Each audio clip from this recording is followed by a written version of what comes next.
Hey, how's it going, you guys? It's Murray here. I'm just making this quick vlog video for this week. We don't have a story video for this coming Sunday. Instead, we're going to watch a video together on Sunday morning before we have our Palm Sunday celebration. But I just wanted to make this video with a few thoughts for you about Palm Sunday. Now, we know that Palm Sunday is to commemorate Jesus' final entry into Jerusalem, and this is often called the triumphal entry because of the way it happened. See, Jesus at this point was famous all over Israel for being a teacher and a miracle worker, and many people believed at this point that he was the Messiah sent by God to save Israel from its oppressors. So as you can imagine, when Jerusalem heard that Jesus was coming to celebrate the Passover there, the whole city exploded. People were lining the streets, crowding in on one another just to get a glimpse of Jesus as he came into the city riding a donkey. In fact, people broke off palm branches that they could wave to celebrate Jesus and to show him that they were there. And they threw their palm branches and their own coats down on the road so that not even his donkey's feet would have to walk on the dirt. It was a big deal. It was an entry into a city worthy of a king. And this irked the Romans and the religious leaders, as you can imagine. Both of those groups were extremely nervous about Jesus because he was not the first person to call himself the Messiah.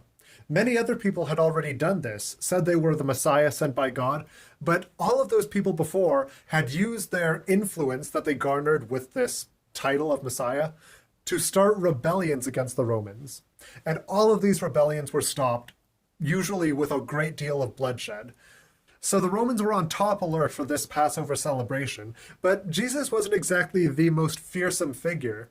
Jesus wasn't a rebel. He didn't condone violence against the Romans. In fact, he taught love and understanding, and he insisted that people needed to forgive their enemies as well as their friends in order to be right with God.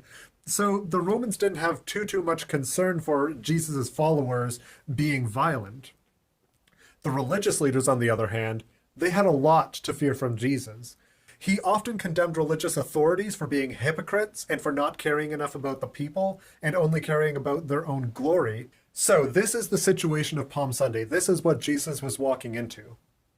Now, Palm Sunday is the start of Holy Week, the week of celebration leading up to Easter. And Holy Week is usually kind of a somber time. Many churches have services every day of Holy Week during which we examine the lessons that Jesus taught during his time in Jerusalem before he was arrested.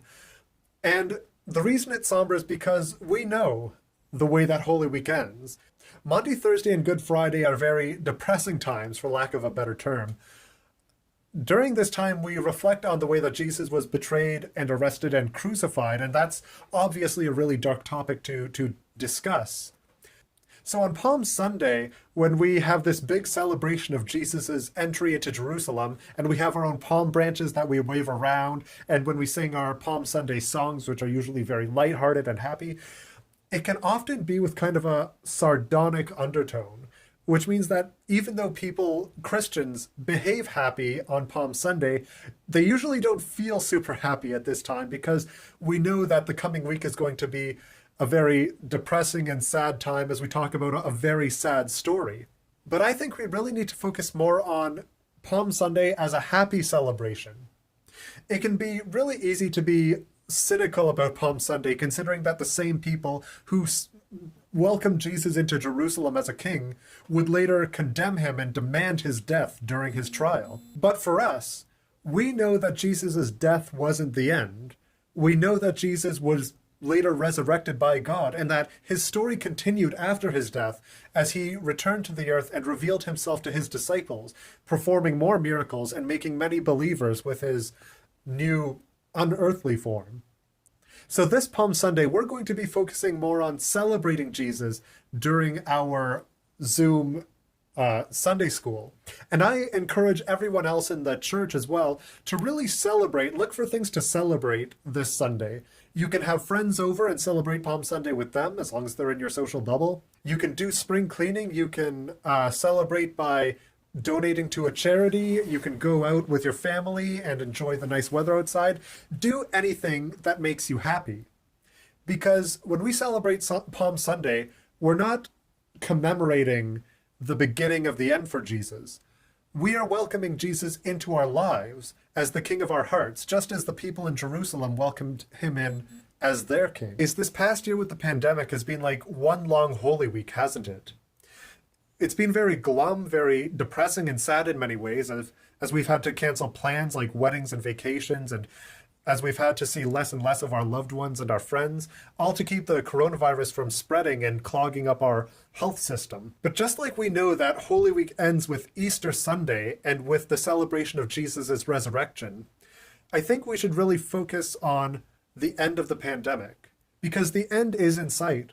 Things might be weird for years to come, but we have done a great job as a society of figuring out the coronavirus over the last year, of keeping it from spreading very quickly. And our scientists and medical workers have done a great job of treating people and coming up with vaccines and cures for the disease. And I think we really need to celebrate that and celebrate the fact that as more vaccines are coming out and being distributed, the end is in sight. And soon our social lives, if you want to say that, will be resurrected. And we'll be able to breathe more freely and more openly and go back to a more normal way of life. And sooner rather than later, we'll be able to talk about the pandemic in the past tense and reflect on that weird time when life was turned upside down and on its head.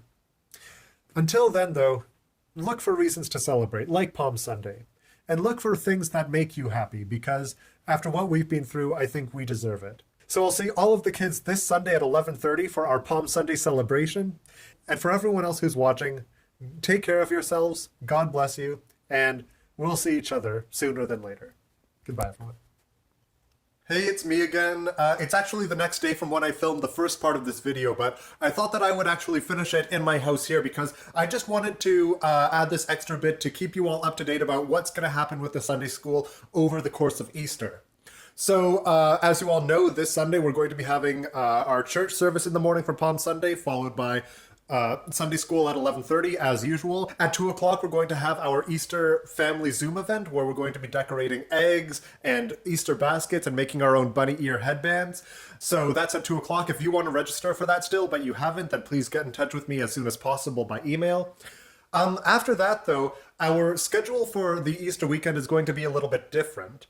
So, as you probably know, we normally have a church service on Maundy Thursday, which is the Thursday before Easter Sunday. This year, we're also having that at St. Andrew's, though it's going to be completely online, of course. And the Christian Education Department is actually going to be having our own children's Maundy Thursday service at 6 o'clock on the same day. So, this Thursday, April the 1st, at 6 o'clock, if you and your kids would like to join us for our children's service, where we're going to be talking about service, serving Jesus and serving each other, and washing feet, then you can join us there.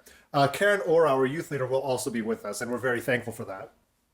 Our last Sunday school, which isn't really on a Sunday, it's going to be on Good Friday, will be happening at 10 o'clock in the morning before the 11 o'clock Good Friday service at St. Andrew's. So, as you can imagine, we're not going to be having Sunday school on Easter Sunday because I imagine people will be with their families. You're welcome to watch the service, of course. But instead of that, we're going to have one last lesson on Good Friday about Easter. And I'm going to be sending home pre-packaged programs for parents so that parents can go through the Easter story with their kids over the course of the Easter weekend. So this package will include activities, coloring sheets, scripture readings, some craft activities, and anything else that you might need to celebrate Easter with your kids. So that's going to be sent out to all of our Sunday school families next Thursday before we see each other at our Maundy Thursday service. After that, things are pretty much going to return to normal. So on the first weekend after the Easter weekend, we will be having our regular Sunday school at 11:30, and that's going to continue into June. So this weird schedule is only for Easter. All of this information can be found in the newsletter that will have been sent out by now to all of the Sunday school families. And if you have any questions, then please don't hesitate to get in touch with me, and I can give you any extra information that you may need. So I guess this is my second goodbye for this video. So goodbye, everyone. Take care, and we'll see you all soon.